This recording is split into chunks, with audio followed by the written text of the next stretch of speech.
Hello everyone. तो कैसे हैं आप लोग? उम्मीद है आप लोग काफ़ी अच्छे होंगे। तो स्वागत है आपका हमारे यूट्यूब चैनल पे। सो फ्रेंड्स, आज हम पढ़ने वाले हैं भारतीय भक्ति परंपरा और मानव मूल्य, जो कि हमारी हिंदी की बुक है। हिंदी की बुक का चैप्टर 3 होने वाला है, भारत की सांस्कृतिक एकता और भक्ति। ये हमारा लेक्चर 2 होने वाला है, क्योंकि फुल लेक्चर 1 जो है या पार्ट 1 जो है मैंने बना के अपलोड कर दिया है। आपने अभी तक लेक्चर 1 नहीं देखा तो जल्दी से इस वीडियो के डिस्क्रिप्शन बॉक्स में जाए, वहाँ पर आपको उसकी लेक्चर 1 की लिंक मिल जाएगी। जल्दी से उस वीडियो को देखिए, उसके बाद ही आपको आगे ये चैप्टर समझ में आएगा। तो ज़्यादा टाइम वेस्ट ना करते हुए स्टार्ट करते हैं आज का टॉपिक। लेकिन उससे पहले आपने अगर अभी तक हमारे चैनल को सब्सक्राइब करके बेल आइकन को ऑन नहीं किया है तो जल्दी से चैनल को सब्सक्राइब करके बेल आइकन को ऑन कर ले, ताकि आने वाली न्यू वीडियोस की नोटिफिकेशन सबसे पहले आप तक पहुंचे। और हाँ, अगर वीडियो अच्छी लगती है तो वीडियो को लाइक करें, अपने यार दोस्तों में शेयर करें। कोई भी डाउट हो, कोई भी प्रॉब्लम हो तो हमें कमेंट करें। हम आपके डाउट को पूरी कोशिश करेंगे क्लियर करने की। तो अब स्टार्ट करते हैं आज का टॉपिक।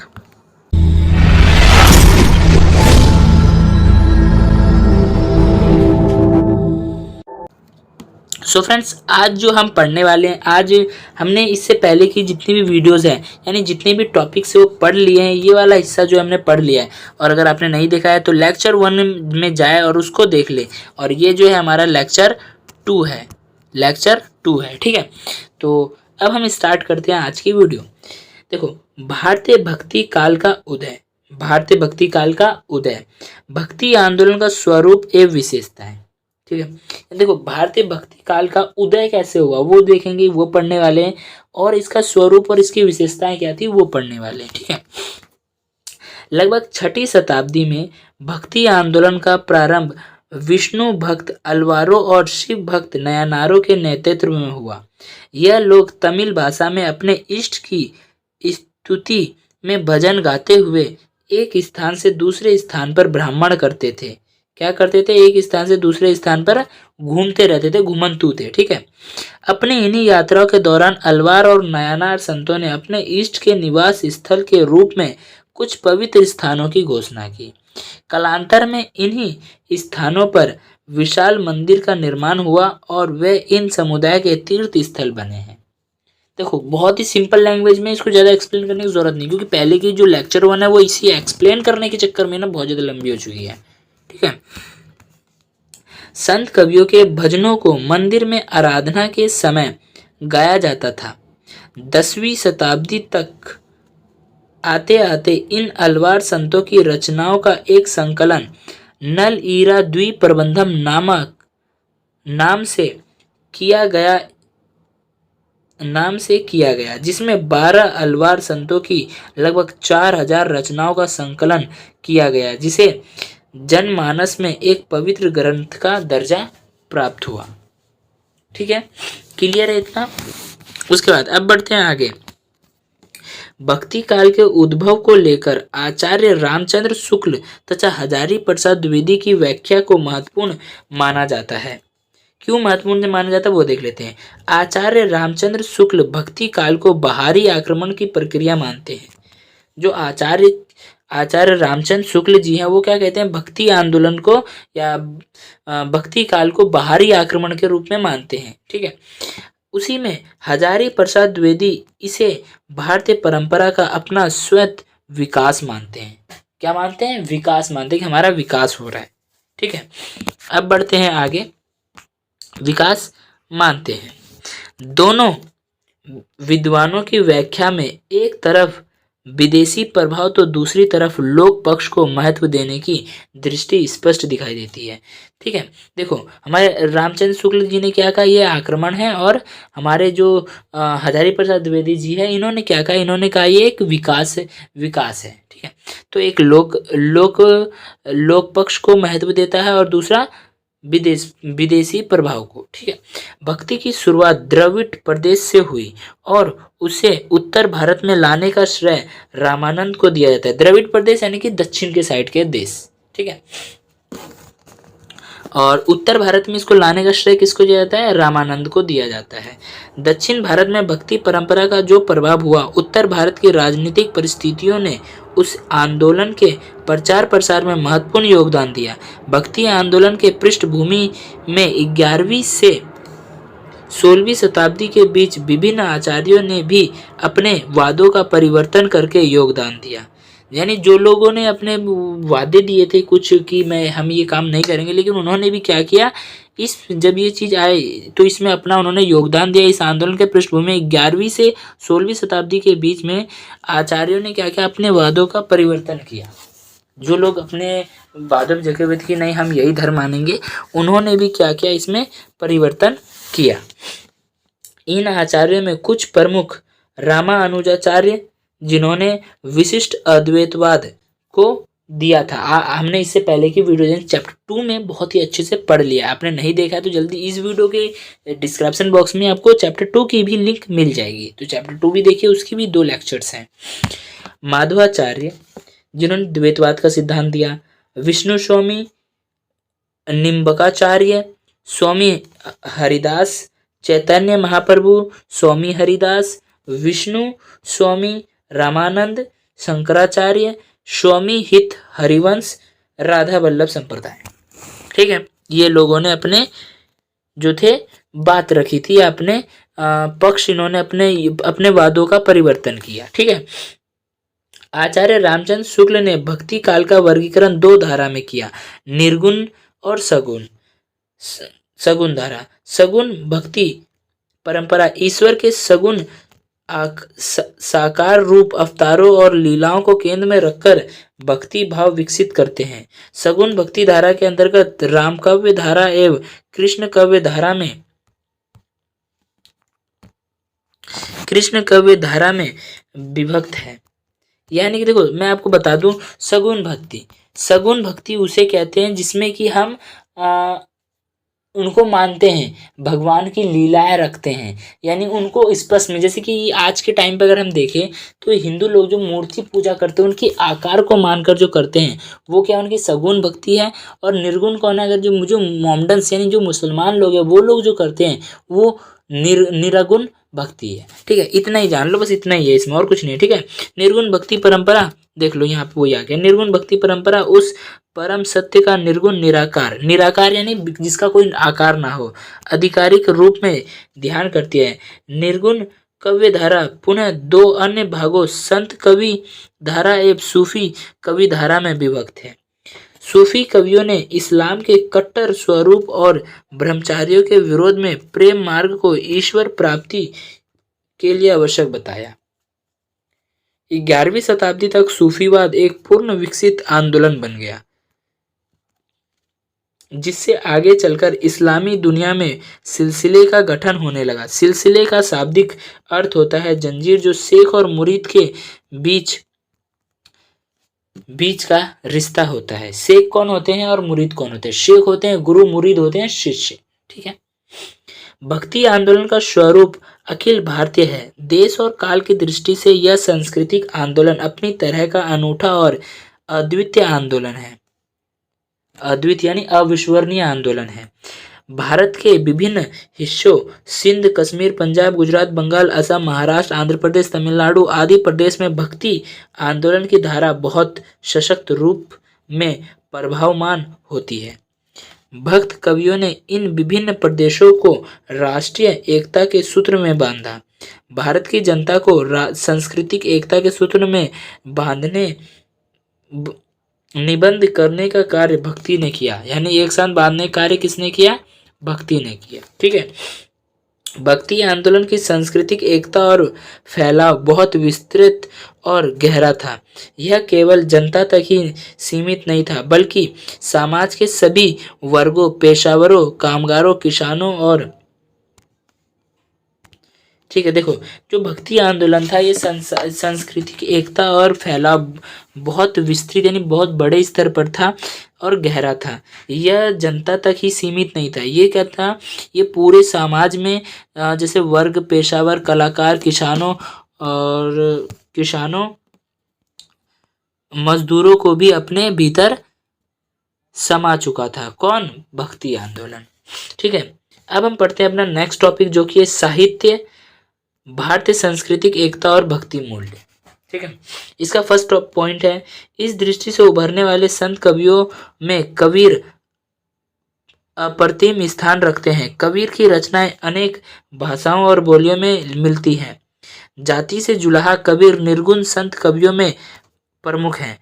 कबीर के यहाँ ईश्वर निर्गुण निराकार है। वह धरती के कण कण में व्याप्त है। धरती के कण कण में व्याप्त है। उन्हें पाने के लिए किसी प्रकार के कर्मकांड की आवश्यकता नहीं है। कर्मकांड क्या होते हैं? जो कि आजकल जो हम करते हैं ना, पूजा पाठ, लकड़ी, चंदन की लकड़ी, नारियल वगैरह, ये सब कुमकुम जो भी होता है, जो भी हम करते हैं वो दिखावा, वो सब क्या है? वो कर्मकांड कहलाता है। ठीक है। बल्कि आचरण और हृदय की शुद्धता चाहिए। कर्म कांडों की आवश्यकता नहीं है, बल्कि हमें क्या चाहिए? आचरण की, आचरण और हृदय की, यानी कि अपने मन की, कर्म की और हृदय की शुद्धता चाहिए भगवान को प्राप्त करने के लिए, ईश्वर को प्राप्त करने के लिए। ठीक है। कबीर ने भक्ति में सदाचार पर बल दिया। कबीर जी ने क्या किया? सदाचार पर बल दिया। वह आचरण की शुद्धता के लिए कम क्रोध, मोह, लोभ, ईर्ष्या और अहंकार आदि विकार त्यागने पर बल देते हैं। कबीर की यह विशेषता है कि उनकी भक्ति भावना में समाज सुधार की भावना को स्पष्ट रूप से देखा जा सकता है। ठीक है। कबीर ने समाज में व्याप्त जाति प्रथा, छुआछूत, ऊंच नीच की भावना पर प्रहार किया, यानी उन्होंने इन सब चीजों को हटाने का प्रयास किया। मनुष्यता को केंद्र में रखकर मनुष्य की समानता पर बल दिया। मनुष्य का यानी मनुष्य मानवतावाद पर उन्होंने क्या किया? बल दिया। ठीक है। बाबा फरीद, संत रविदास, कबीर की वाणी को आदि ग्रंथ में संकलित किया गया है। भक्ति आंदोलन की एक महत्वपूर्ण विशेषता इसमें स्त्री भक्तों की उपस्थिति थी। ठीक है। भक्ति आंदोलन की एक महत्वपूर्ण विशेषता यह है कि उसमें जो है स्त्री भी शामिल थी। ओ माय गॉड, स्त्री भी शामिल थी, जिसका नाम क्या था? अंडाल नामक अलवार। अलवार कौन थे? जो वैष्णव की पूजा करते थे, जो विष्णु के आराधना करते थे। ठीक है। अलवार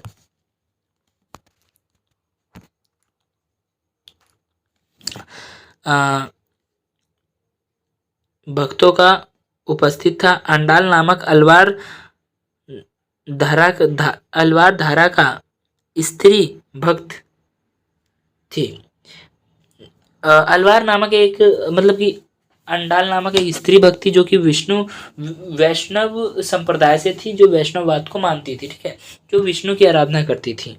भक्ति गीत और उनकी विशेषता यह थी कि वो एक उपासक थी, अंडाल नाम था उनका, और वो एक स्त्री थी। स्त्री भक्त वो जो थी वो क्या करती थी? भक्ति गीत, उनके जो भक्ति गीत हैं वो आज भी व्यापार के स्तर पर गाए जाते हैं, बहुत ही बड़े स्तर पर गाए जाते हैं। उन्होंने स्वयं को विष्णु की प्रेयसी यानी प्रेमिका मानकर अपनी प्रेम भावना को छंदों में गाया। इसी के साथ एक और सशक्त स्त्री भक्त शिव उपासक करिकाल अम्मैयार ने घोर तपस्या का मार्ग अपनाया। करिकाल अम्मैयार जो थी एक राक्षसनी थी। आपने 12th की बुक में पढ़ा है इसको। ठीक है, आपको याद होगा।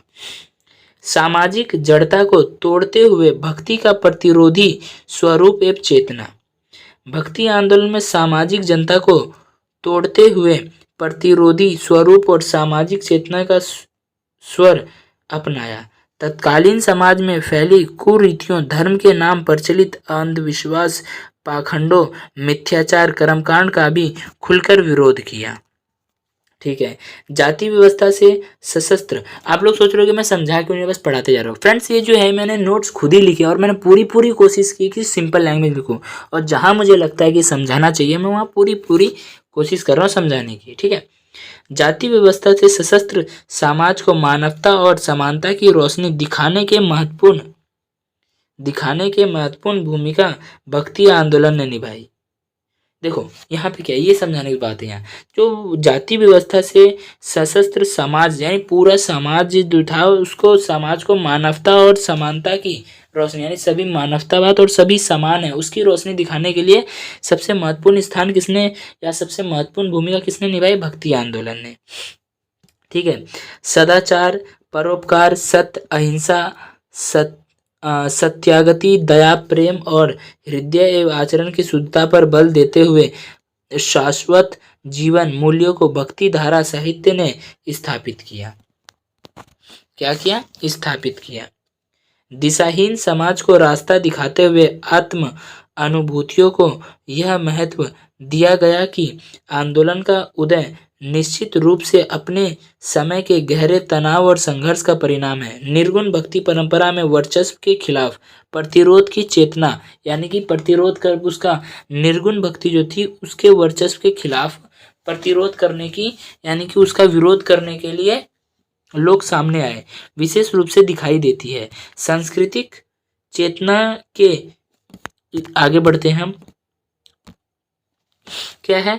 भक्ति परंपरा में वर्चस्व के खिलाफ प्रतिरोध की चेतना विशेष रूप से दिखाई देती है। सांस्कृतिक चेतना के निर्माण में भक्ति आंदोलन की महत्वपूर्ण भूमिका रही है। यानी भक्ति आंदोलन सभी लोगों को एक साथ करने में भक्ति आंदोलन का बहुत बड़ा हाथ रहा है। ठीक है, अब हम बढ़ते हैं अपने नेक्स्ट टॉपिक की तरफ, जो कि हमारा भारतीय सांस्कृतिक एकता के स्वरूप पर भक्ति का प्रभाव। भक्ति आंदोलन अत्यंत शक्तिशाली और व्यापक है। जो भक्ति आंदोलन था बहुत ही शक्तिशाली और बहुत ही बड़े स्तर पर था। यह समाज के विभिन्न वर्गों की सजा, रचनाशीलता, भक्ति भावना, आदर्श और चेतना अपना विशेष महत्वपूर्ण स्थान रखती है। भक्ति धारा हमारी सांस्कृतिक एकता का प्रमुख तत्व है। देश में अलग अलग भाषाओं में भक्ति साहित्य लिखे जाने पर भी उसकी चेतना एक है। आप लोग देख सकते हैं जितनी भी भक्ति के बुक्स लिखे गए, जैसे महाभारत है, भगवत गीता है, कुरान है, बाइबल है, ये सभी चीज़ें, ये सभी है तो अलग अलग धर्म की, लेकिन बात एक ही लिखी गई है। बात एक ही लिखी गई है कि ईश्वर मात्र एक है, बस उसके रूप बहुत है। क्या है? रूप बहुत है। अपनी विविधताओं को बनाए रखने के बावजूद इसमें सांस्कृतिक एकता के स्वर को स्पष्ट परिलक्षित, यानी देखा जा सकता है, परिलक्षित किया जा सकता है। भक्ति आंदोलन का भारतीय संस्कृति के निर्माण में महत्वपूर्ण योगदान रहा है। आराधना की पद्धति से लेकर आयामों पर भक्ति आंदोलन आराधना की पद्धति से लेकर उपासना, भाषा, साहित्य, मंदिर, मूर्ति, स्थापत्य कला, संगीत, चित्र आदि संस्कृत के विभिन्न आयामों पर भक्ति आंदोलन की स्पष्ट छाप रही है।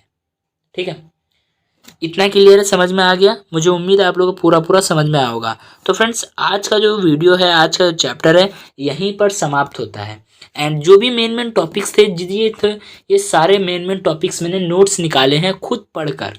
ठीक है, और अगर आप लोगों को लगता है कि कुछ ऐसा है जो मैं कुछ खास निकाल सकता हूँ, तो प्लीज़ आप लोग अपने चैप्टर को पढ़िए और आप लोगों को अच्छे समझ में आएगा। बट हाँ, मैंने पूरी कोशिश की है, जो मुझे मेन लगा मैंने वो चीज़ें ली हैं इसमें, और ये पूरे मैंने नोट्स पढ़ाए हैं और अपनी लैंग्वेज में, सिंपल लैंग्वेज में लिखा, क्योंकि अगर बुक पढ़ने बैठोगे ना काफ़ी लंबा समय लग जाएगा और पेपर आपके बहुत ही पास हैं। तो आज की वीडियो में इतना ही। अगर आप लोगों को वीडियो अच्छी लगी हो तो वीडियो को लाइक करें, अपने यार दोस्तों में शेयर करें। कोई भी डाउट हो, कोई भी प्रॉब्लम हो तो कमेंट करें, और ध्यान से चैनल को सब्सक्राइब करके बेल आइकन को ऑन कर दे, ताकि हमारी नई वीडियोस की नोटिफिकेशन आप लोगों तक बहुत जल्द पहुंचे। तो मिलते हैं नेक्स्ट में। Bye bye, thanks for watching this video.